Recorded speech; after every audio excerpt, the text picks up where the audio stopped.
Today's lesson on underbillings is going to include some really fancy illustrations, so I highly recommend you stay tuned until the end. Or don't. Whatever you want to do. I can't force you to do anything. Let's get to it. It's December.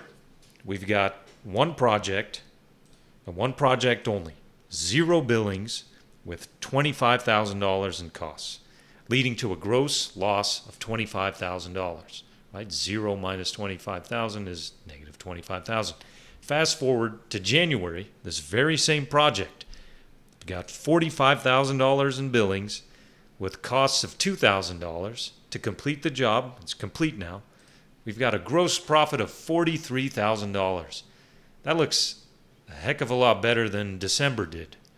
In total, though, from inception to date, from December to January, we recognized profit of $18,000. That's the $43,000 minus $25,000. But the story looks very different. Here we look horrible. Here we look great.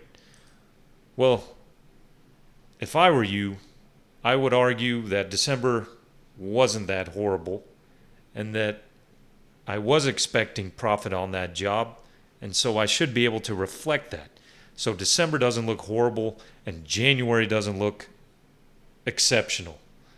So how do you do that? How do you stabilize gross profit recognition? Well, there's something called the percent complete method. According to the percent complete method, you recognize revenue based on estimated gross profit. Not just your billings, but estimated gross profit to stabilize revenue recognition, to stabilize gross profit recognition. How do we do that? And what does that even mean? Great questions. Here's where we get to the fancy graphics. There's you standing on top of your actual gross profit. Billings to date, less cost to date. In this case, it's a loss. You're trying to get to your gross profit estimated amount according to revenue recognition standards, according to the percent complete method. But there's a big gap in between there. How do you get there? How do you get from recognizing revenue just off your billings to recognizing revenue based on estimated gross profit? You get there through the assistance of underbillings. There you were standing on your actual gross profit. And by actual, again, I mean your billings to date minus cost to date. Just glancing up at where you needed to be, at your estimated gross profit. You had no idea how to get there. Underbillings bridge that gap. You get from your actual gross profit to estimated gross profit through underbillings. They give you that boost or bump to be able to recognize the estimated gross profit. Once you make it to the other side through the assistance of underbillings, you're assigned a brand new pair of sunglasses and a slick new shirt so you can wave to the crowd. How?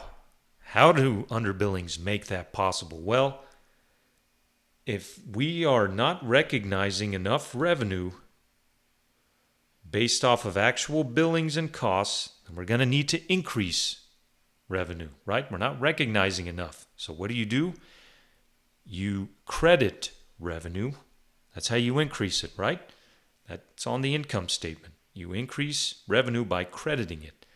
And on the other side, you increase what are known as underbillings. It's an asset. It's on the balance sheet by debiting it. So you credit revenue and debit underbillings. One thing to note is that underbillings go by different names. Another name it's known as is costs and estimated earnings in excess of billings. We're going to get into some detail on what that means exactly. Now we're going to demonstrate what that bridge is. What is that underbillings bridge that's going to help us get from the actual gross profit, that negative $25,000 based off of billings and costs, to the estimated gross profit we should recognize. So we've got contract estimates at the top. $45,000 is the contract amount. If you remember, in total, from beginning to end, we billed $45,000. That's the total contract amount. Total estimated cost on the project is $27,000.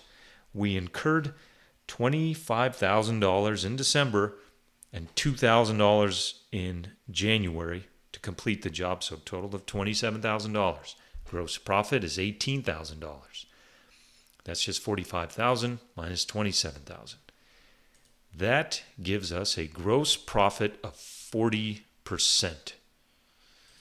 Now, if you recall earlier, we said this percent complete method is meant to stabilize revenue recognition. So there is a formula to this. You take your cost to date, divide it by total estimated cost, times estimated gross profit plus cost to date to calculate the total amount of revenue you should recognize. Let's do that for the example we've been talking about. We've got $25,000 of costs incurred through December. We're talking for a specific period. So through December, $25,000 in costs. Out of a total of $27,000 in costs. So $25,000 divided by $27,000 is 93%. When we talk about percent complete method, that's what the percent complete entails. We're saying we're 93% complete on that project. Just take your cost to date divided by total estimated cost. That's your percent complete amount. Take the 93% times the estimated gross profit, which we have of $18,000 here, plus the costs incurred through December of $25,000, and we get total revenue of $41,667. Now, if this revenue amount is greater than your billings to date, you have underbillings. Get it? Meaning you didn't bill enough, so you're underbilled. So to calculate your underbillings, you take this revenue amount and subtract billings to date, and you arrive at the total underbilling amount. And in this case, 41,667 minus 0 is 41,667. So that bridge we were just demonstrating is 41,667. How do we know we did this right? Well, recalculate it. We're recognizing revenue of 41,667. We have our costs of $25,000, giving us a gross profit to date of $16,667. Okay? Now, take that $16,667 and divide it by the total revenue of $41,667, and you get 40%. Well, lucky for us, that matches the gross profit percentage of the entire project. So it works. You see, this changes the whole perspective. No longer do we recognize a loss of $25,000 in December and a giant profit in January. We're going to recognize gross profit of $16,667 in December, thus smoothing out revenue recognition. I hope that all made sense. I hope you thought the illustrations were funny and helpful. If not, please leave a comment, and I look forward to seeing you in the next lesson. Thanks again for tuning in.